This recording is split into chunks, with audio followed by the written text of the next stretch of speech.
Thanks, everyone, for joining us for this webinar as we cover a very interesting topic at the intersection of technology and business across a range of industries.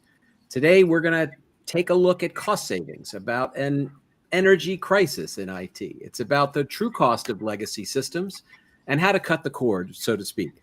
Our webcasts are designed to be brief and focused, and we're hoping that this format inspires you, our audience, to think about how technology impacts your own organizations and to engage with us. So I'll have information about how to engage with this webinar and our guests at the end of today's discussion. Hi, my name is Bill Wall, and I'm honored to be the host of this webinar brought to you by Data Migration International and Deloitte Consulting, two leading companies in the data space.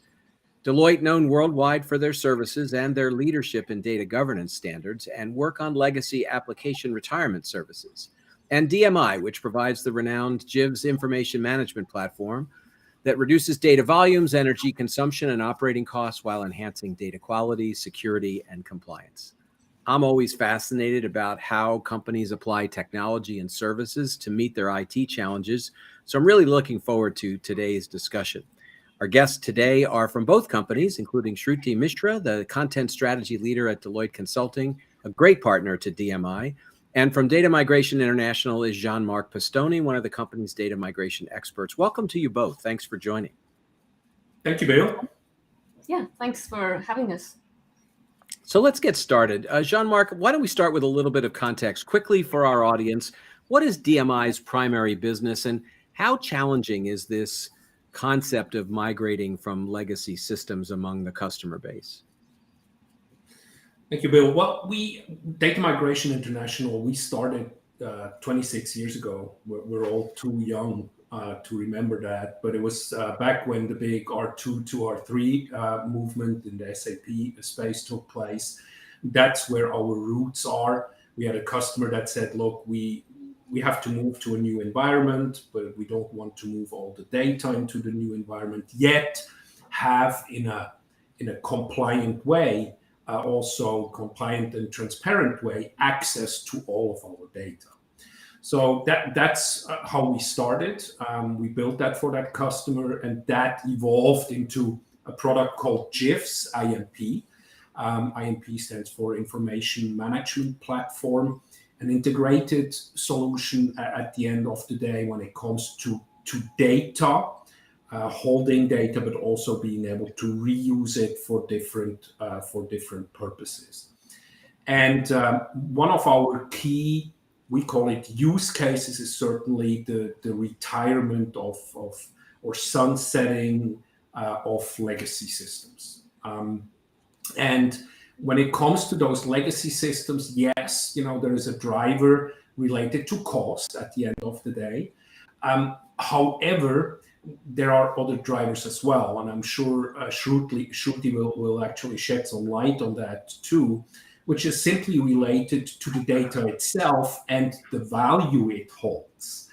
So you have the data that you have to keep because of compliance, legal, tax reasons, but at the end of the day, you're holding an asset that is extremely valuable. And the challenge to choose at the end of the day a product that will not only address storage of that data and holding the data in a safe space, but where you can actually do much more with the data. I believe that's a true challenge today. Well, that's great to start us off. Shruti, welcome to the webinar. Most folks know about Deloitte. I don't think there's a large IT project anywhere in the world where there isn't some Deloitte expertise involved. But your practice around helping companies get their arm around their systems modernization and their data is an interesting one. Tell us a little bit about what you and your team are working on. Absolutely, Bill. Thank you so much for talking to us today about this on this very important topic. What we do, our practice is mostly focused around the challenges that our customers face around data and content, whether it is the content management, how to store the content, how to access the content, quick and easy, how to ensure integrity of data and content. And the bigger challenge that we are facing today is, as our clients move to the cloud, the bigger challenge is the data is growing, how to make sure to keep the cost of, for example, SAP S/4HANA transformation low. So quite a lot of areas where our clients reach out to us, whether it be related to data or content, the life cycle of data and content. When is your data ready to be considered a record, and what happens once a record is completed its lifetime? How does it get deleted? So yeah, that's what we do, and that's where most of our clients that reach out to us are focused on. Well, there are a lot of topics to cover here. So I want to start sort of at a basic level, because this term legacy system is thrown around a lot. From where you sit, what really defines legacy? Mm-hmm. So, in layman terms, legacy is anything that is not being actively used. Whether in certain scenarios you have a more advanced system that is your day-to-day system, the system that you have used before that becomes a legacy system. In some cases where we deal with clients who have a challenge related to M&A activity, there is a system that has been acquired, and that system is not going to continue to be your system of record. That becomes a legacy system. So yeah, a lot of different scenarios where you have an active system, and anything that's outside of an active system becomes considered legacy. Now, what becomes really important in all of that is that system, maybe it's a system of record, is legacy, but the data, and more importantly, the insights, the knowledge, the decision-making power of that historical data still needs to be preserved. So the real tug of war is, how do we preserve access to that insight while at the same time no longer bearing the cost and the risks associated with running the legacy system? That's the real challenge, right? Absolutely. That's what, that's the challenge that the clients reach out to us with. That, hey, I have recently moved to SAP S/4HANA. I have around 10 different systems which are lying around. We do need this data. We need this data for to get the value out of it. We need this data to respond to the audits. We need this data for business research. There are a lot of reasons, tax, audit, business purposes. But we just don't want to continue running these systems because it's costing us a lot, or we are going to lose a lot of people. This is a M&A scenario where often what happens is quite a lot of people are let go. There is not enough expertise within the organization to continue supporting these systems. Or, like I said, the technology is too old. There is a security threat, with a lot of systems that we were me and Jean-Marc, we have worked on a client together before, and there was a scenario where some of these systems were about 50 years old, mainframe platforms. So there is certainly a security threat because these systems are not up to date with the latest challenges, whether it's technology, security, or access of data. So yeah, certainly a lot of reasons why clients are these days considering to move out of legacy. And we've seen in a variety of industries, it's not uncommon for companies to have built proprietary software. Now they're moving to more modern systems like S/4HANA. Even the people who were responsible for doing that original coding are timing out. They're retiring. They're leaving the business. There's no one to support those systems. That's one of the problems of that's driving system modernization. But the businesses still want the insights and the track record of that data. That's particularly important. I think another area that a lot of folks worry about is compliance. There are new rules around governance, the protection of personal information, and so forth. Can you talk about the compliance challenge as it relates to data governance? Absolutely. Yeah. One of our clients, it's one of the big banks in the US, and they reached out to us and said, hey, we have a lot of data. We have around 1,400 applications that we have either accumulated over, through acquisitions or just over a period of time. And we are concerned that we are non-compliant with some of this data. What do we do about this?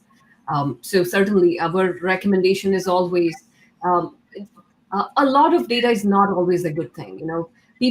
Clients often think if I have, everything, if I just keep everything that I've had so far, I am good. That data could actually become a problem for you. That's what we always educate our clients on. the amount of data you keep should be just based on your records retention policy. So whenever an organization reaches out to us with a compliance need, we always say, make sure you follow your record retention policy and keep only the necessary years of data. So certainly compliance is a big challenge these days, especially with GDPR and CCPA, these kind of regulations out there. I think I'm glad you brought up GDPR, because we're often in these kinds of discussions, that topic comes up, particularly the challenge of, okay, if you're maintaining all this data through the years, but if a former employee shows up and says, I want all my personal information deleted, if the application is gone, you still need the capability of meeting that requirement, right? Yep. Absolutely, absolutely. And with certain, certain proprietary applications, or I would say certain proprietary data formats also, it becomes very, very hard to meet this requirement to delete a person's record, because you cannot get down all the way to one particular record and just delete it. It's hard to find that record, to locate it, and then delete it. So certainly, just helps a lot with that, and we have seen that in our personal experience with our clients. Jean-Marc, as you think about the kinds of projects that you work on with Deloitte in partnership, what are the main drivers? Is it system modernization? Is it the move to HANA? Is it compliance and security? You might say, well, it's all of those things, but is there a particular driver that often gets people to pick up the phone and call? Well, I would say a lot of things have been mentioned already. So while data is an asset, at the same time it's a liability. So that leads to that topic of retention management. Then we have customers where it might be more of a security issue, because you have all the applications that you simply can't be compliant anymore with them. So that might be a driver. Generally, I would say that the main driver is bigger corporations have inherited, mostly based on acquisitions, applications and systems. This means at the end of the day that the application and systems landscape has an enormous complexity. Enormous complexity means at the end of the day cost. So it's certainly in most cases it's cost driven initially, okay? But even though it's cost driven, you get immediate buy-in, or our customers get immediate buy-in within the organizations, because you have all those other topics. Legal department, of course, they're going to look at legal taxes issues, compliance issues. And if you tell them, hey, we're going to retire the systems at the same time, we solve these other topics, you have a win internally. And then certainly, and that plays into this, as you know, we have been working with SAP for as long as we exist, 26 years. So this move to SAP S4 puts things, because it's not just an upgrade that you're doing. These are major initiatives at the end of the day, and it helps addressing all those other topics as well. So taking into consideration to start with a housekeeping initiative. I like that term. It's a customer of ours has actually used that in the past. Customer that Shruti and I still work on jointly, has used that. To start with a housekeeping initiative certainly makes sense. So you simplify, okay, before you address a fairly complex step. Right. And I think that's part of why solutions that don't only address one topic, which can be the sunsetting of systems, but also open the door to take those next steps into a future environment such as SAP S4. I think that's part of why our approach with the product behind it is so appealing, also for our partners, because they don't create a dead end for that data. So it's not, we're not creating a data dump. I have customers that might initially contact me and say, well, we're just going to move everything into the cloud. Well, that doesn't solve an issue. You're just going to move infrastructure from one place into the other. Or then I have customers that say, well, I'm just going to create a data lake. We're going to make a data dump somewhere. Well, while that might work for certain very small applications, for crucial data, it's not going to work. You're not going to be compliant. Or if you try to, you mentioned GDPR or CCPA as guidelines, try to delete specific data out of a data lake. It's not going to be simple. You're going to start the project. Look, we don't always like to always just talk about money, but I think that in the early days there was this fallacy that we'll just send everything to the cloud. We don't have to run a data we're going to center any longer. We don't have to store it locally. It's going to be a lot less expensive. But I think people have learned data costs to store wherever it's sitting. It's on your iron or it's on Amazon or Microsoft's iron. In any case, there's an expense associated with keeping large volumes of data. So, Sruti, let me come back to you. Part of good data governance is really about being efficient with what you need to keep and store and how ready access you need to have to it. And I imagine that's a part of your methodology in thinking about how to make customer systems that much more efficient, right? Yeah, absolutely, Bill. And kind of adding on to the point that Jean-Marc brought up, just dumping data in a data lake, it's not really archiving. That used to be traditionally the way people used to think about archiving. Either you dump it in a database, set up a SQL server and just archive all your databases in there. Or, these days, what people do is just try to create a file and just dump it somewhere and like a S3 location. That's not really what we call data archiving, because data archiving for us is much larger than that.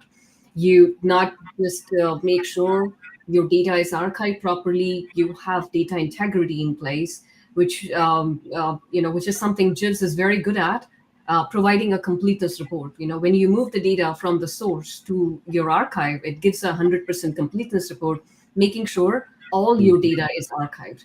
The second point is make sure you also look at the data and see what are the critical sensitive information that's there in your database. Make sure that information is properly safeguarded. You might have social security numbers or credit card numbers. And given all sorts of cyber crimes that we are all faced to these days, it's very important to make sure your data is not just dumped somewhere, but it's also safe and secure. Third thing, sorry, go ahead. No, please continue. Third thing is easy access to this data, making sure there is a proper life cycle management around this data. Some kind of records management is in place, some kind of governance is in place. When your data is ready to be deleted, who is the one approving the deletion of this data? Because you will need all of this information to be in a single place for these organizations to be able to respond successfully back to an audit. A client of us, Jean-Marc and Deloitte as well, they have responded successfully to at least 3 audits since we started that project with them.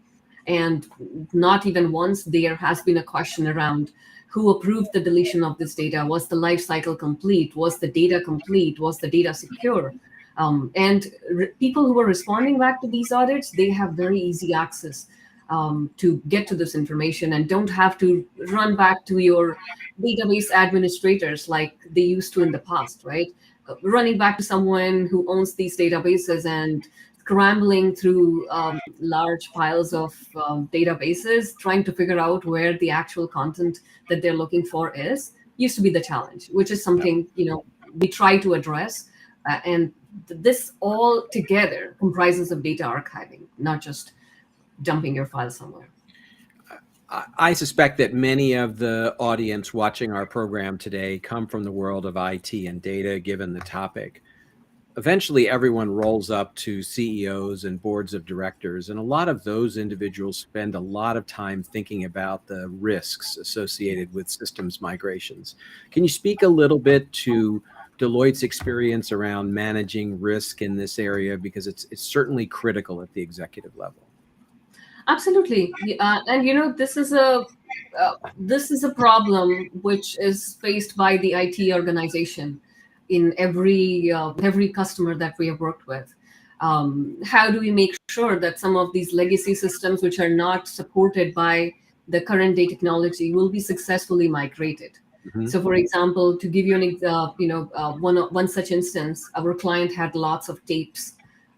There was we were shown a tape room, which was full of tapes all around, and all that data needed to be archived. So, how do we make sure that all of that data is brought over to the archive? That's part of our process that we follow. And like I said, JiVS is very good at getting us that 100% completeness report. Every single time we do a migration, we get a completeness report, which says that these were the number of tables, and these were the number of records in your original source, and this is what you have in your archive. Apart from that, Deloitte, we have a very strong, methodology around quality testing. So outside of what JiVS does, we make sure that ETL testing and integration testing, if there is a reporting application that's pulling data from the archive platform, all of those testing methodologies are followed. Those mechanisms are in place to ensure that none of the data is left behind, and we bring over everything to kind of handle this nervousness, I should call it, in our clients, how to deal with such large amount of data. Mhm. So I love when on a webinar we can actually talk about a project, and I know that I know Data Migration International and Deloitte have partnered together on a project for a really big company in the oil and gas industry, Energy Transfer.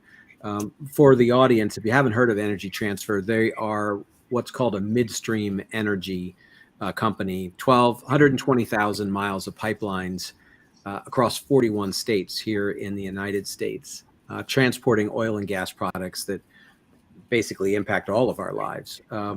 That project that your two businesses work together on is a really interesting one, and it's great that we can talk a little bit about it. Why don't we start, Shruti, with just some of the basics? How many applications were visible to Energy Transfer? What was the starting problem? And then talk a little bit about the project and how it came together. Yeah, sure. So one point that you mentioned, Energy Transfer, yes, they are in midstream, but the project that we started with was for Sunoco, which is their downstream acquisition from back in, I think, 2011-12. Mhm.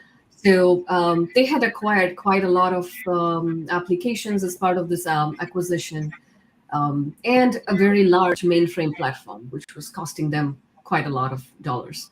So the challenge was, okay, this is mainframe.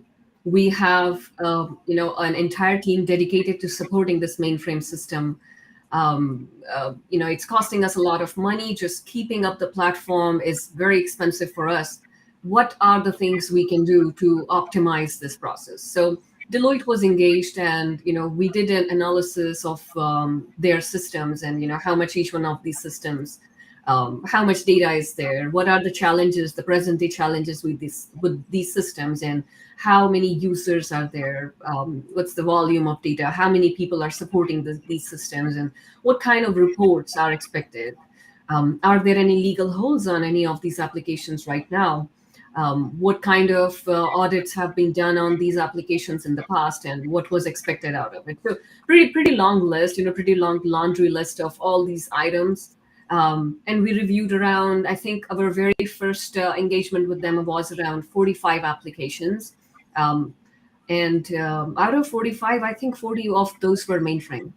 So we did a very deep analysis of all these applications. What are the consequences of continuing to run these systems as is, or retiring them and archiving them? So we analyzed quite a lot of different platforms that do this kind of work.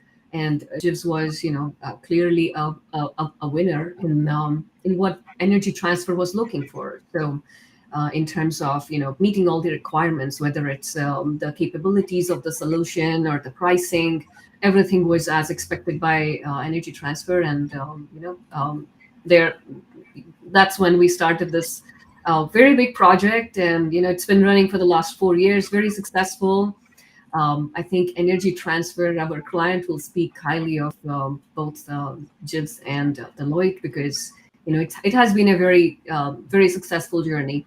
So far, I would say we have archived around 100 applications in JiVS and retired these systems, more than actually 100, I think, at this point. And as part of this process, not every application needs to be archived. There are some applications where you start digging into it and you find out, hey, this application, the last time it was used was in 2011, which is outside of our records retention policy. So you don't need to keep it. So when I count those applications, I think it has been around 250 applications Wow. that we have helped them retire and archive.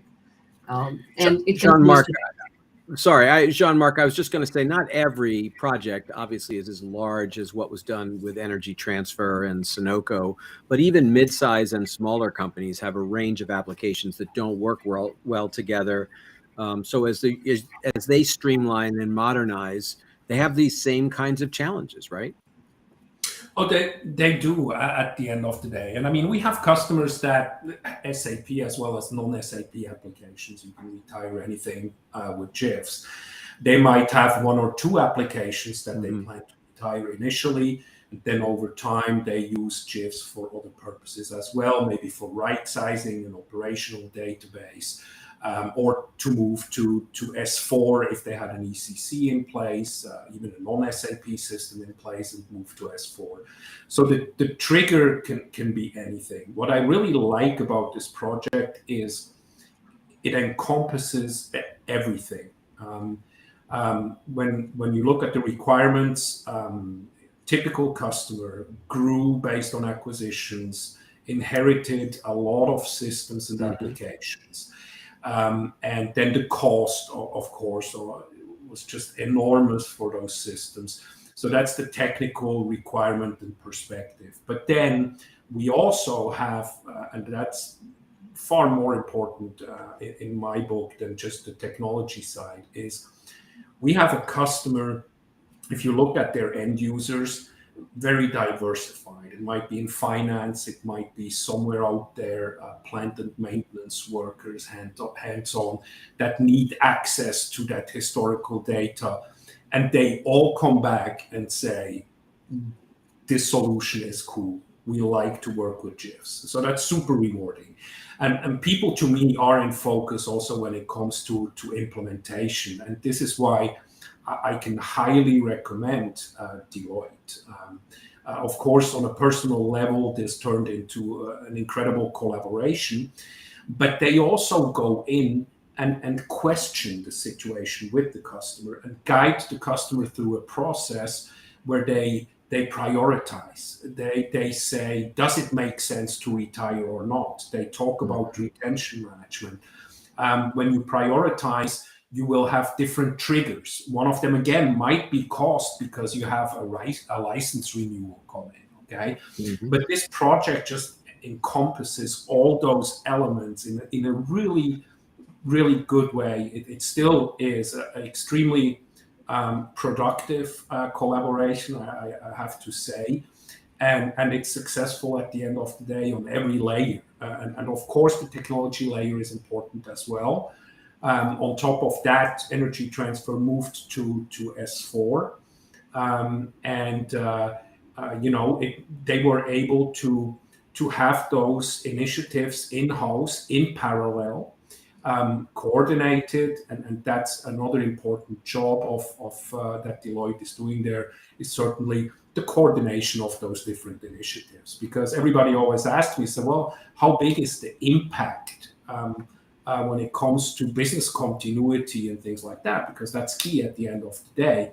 And the impact, the way we approach those projects when it comes to sunsetting or retirement of applications, is very low on the business side, extremely low. It's a hands-on project, and if well coordinated, like Deloitte and Shruti's team did, Shruti herself played a key role and still is playing a key role in that project. It's just extremely rewarding to see that minimal impact on the business, and they deliver. That's really it. At the end of the day, that's good to hear. There's good case study information about this project. Shruti, I want to come back to you for one last question before we wrap up. The world is spending a lot of time today talking about digital transformation, and one of those new expressions is that the move to digital is a journey that's never ending. I suspect you would say the same thing about data governance. You start working on these projects to consolidate and modernize, but in the end, data governance, the business doesn't stand still. It's constantly doing M&A, it's constantly innovating or entering new markets. Data governance is continuing ongoing work. So these projects can set up a model to help companies run for the long time with good data credentials, right? Absolutely, Bill. And that's something, we helped Energy Transfer with. They had one thing I would really stress on is that they already have a very, very thorough records management team and a very thorough records management policy, which was one thing we didn't have to guide them. The biggest challenge, I think, with most organizations we work with is they don't have a records management policy, or even if they do, they don't follow it. Energy Transfer was very advanced and very good that we didn't have to educate them on these basics of, you need a records management policy, you need to apply it. So that was not a challenge with this client, but with others, yes, we do help them come up with a governance plan because most of them don't have it. So these are the people, these are your stakeholders. You have to engage them from the beginning. Make sure, they are part of this process from the start, not just towards the end. You don't reach out to your tax and audit teams after you're done with the project. You engage them from the beginning so they feel like they have a part to play in the success of this project. And that's how, such challenging projects can become successful, because it's a very big move. You have used an application for many, many years. You still depend on that application for data. It's very hard to let go of something so important and so dear to you, right? So it's important to get these right people engaged and come up with a governance plan and make sure that plan is set up in the beginning. And like you said, it is a continuous improvement. It's a continuous process. You cannot just set it up and forget about it. You have to keep reviewing it every couple of years, or maybe a year, we would recommend. That's a great way as we begin to wrap up our program. Jean-Marc, I always like to ask at the end about the right first step, and that really is about finding the right partners to work with, right? These projects can appear to be very complex, even for mid-sized and small businesses, but it's about getting the right team together, correct? It is. It always is. And I mean, I know this is you learn that early on, you talk about people first. But at the end of the day, that's what it is. It's really about people first. Find the right people, ask questions. When it comes to an implementation partner, it should be somebody that is experienced in that. I mean, Shruti mentioned records management. A lot of times we take that for granted as maybe a product vendor at the end of the day. But that is key. You have to have somebody even within the organization that can answer those questions, of course. That has to be in place. So the right team, the right product, ask a lot of questions, and make sure you don't invest into solutions, partners, of course, as well. But at the end of the day, also solutions that don't drive towards a dead-end situation, meaning data will always involve. You mentioned digitalization, whatever that means. It's a great buzzword right now. That doesn't create that dead end and evolves with the customer at the end of the day. I think that's key as well. It's great to have two good partners who have a strong working track record. So my thanks to Shruti at Deloitte for her expert perspectives, and Jean-Marc for you coming along on this ride as well. Thank you both for being on our webinar today. Thank you so much. Thank you, Shruti. Thank you, Bill. And thanks to everyone at Deloitte and Data Migration International for their joint sponsorship of this webinar. We welcome your comments and questions about the discussions on today's program. You can engage with us at the official JiVS LinkedIn and Twitter accounts, so please be a part of the discussion. And you can learn more about both companies at Deloitte.com and JiVS.com. That's JiVS.com. I'm your host, Bill Wall. And for everyone at Deloitte and DMI, thanks for joining. We'll talk soon. Thank you. Thank you. Bye-bye.